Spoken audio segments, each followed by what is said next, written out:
आज हम English literature के एक बेहद important Anglo Irish writer Richard steel के बारे में डिटेल में पढ़ेंगे। ये एक्सप्लेनर एक complete step by step study guide है जिसमें इनकी पूरी लिटरेरी जर्नी को हम डिकोड करेंगे ताकि इस क्रूशियल टॉपिक पर एक स्ट्रॉन्ग ग्रिप बन सके। Let's begin. अब ये जो visually striking study note screen पर हैं, ये बिल्कुल फाउंडेशन सेट करेंगे।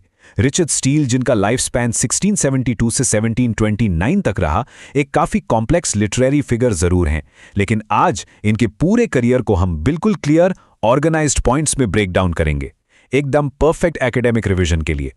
इस एक्सप्लेनर का सिलेबस एक बहुत ही क्लियर पाथ फॉलो करता है।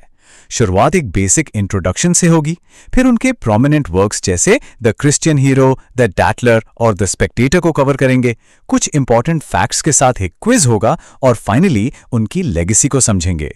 तो सबसे पहले आते हैं पहले सेक्शन पर, meet the writer Richard Steele. इनका बेसिक बैकग्राउंड सेट करना बहुत जरूरी है।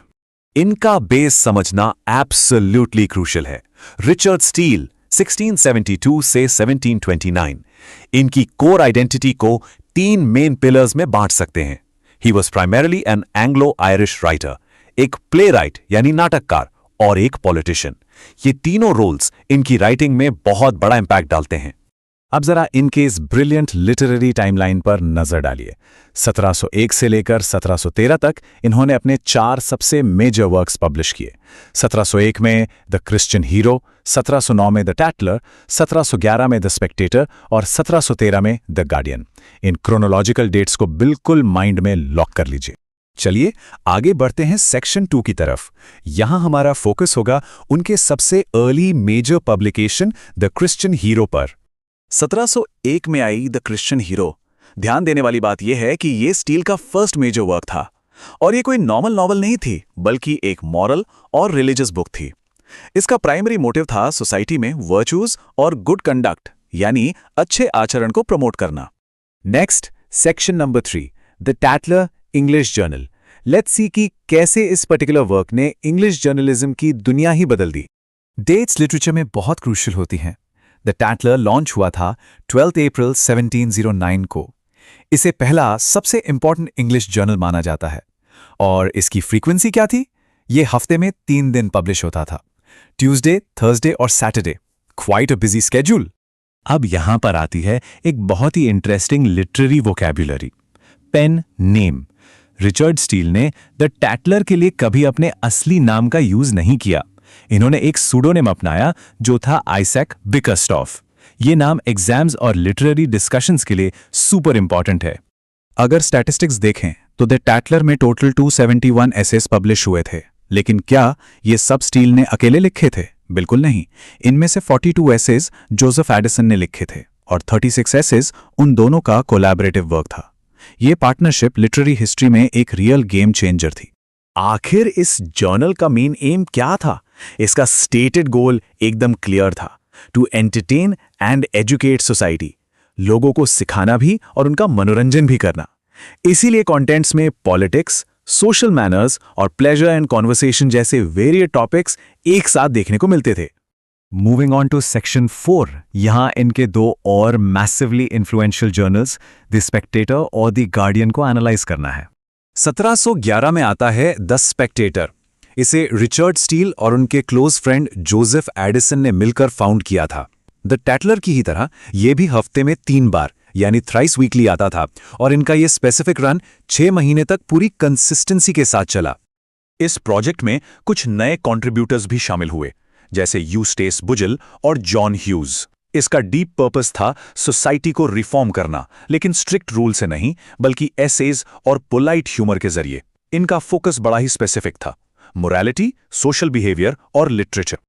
उसके बाद 1713 में स्टील ने द गार्डियन एस्टैब्लिश किया। अब इस जर्नल की जो सच में सबसे फैसिनेटिंग बात है ना, वो है इसकी स्टार स्टडेड टीम। ध्यान से सुनिए इन कंट्रीब्यूटर्स के नाम: Joseph Addison, Thomas sticker, Alexander pope और एम्ब्रोस फिलिप्स। उस दौर के सबसे ब्रिलियंट माइंड्स लिटरली एक ही प्लेटफॉर्म पर थे। ऑलराइट, सेक्शन 5, इंपॉर्टेंट फैक्ट्स और एक पॉप क्विज। अब एक छोटा सा मैंडेटरी रिव्यू चेक बनता है ताकि रिटेंशन स्ट्रांग हो सके। तो क्विज क्वेश्चन ये है, वो कौन सा इंग्लिश जर्नल था जिसने शुरू में अनाउंस किया कि ये मेनली पॉलिटिशियंस के लिए है, लेकिन बाद में इसमें गैलेंट्री, प्लेजर और एंटरटेनमेंट को भी स्मूथली शामिल कर लिया गया? सोचिए। और बिल्कुल सही, the right answer is the टैटलर।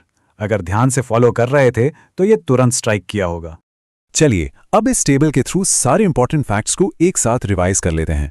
Birth to death 1672 से 1729, nationality Anglo Irish, famous for periodical essays, close friend Joseph Addison, pen name Isaac Bickerstaff, first work the Christian Hero, famous journals Tatler, Spectator और Guardian, और सबसे highlight करने वाली बात literary age थी Augustan age, जिसे neo classical age भी कहते हैं।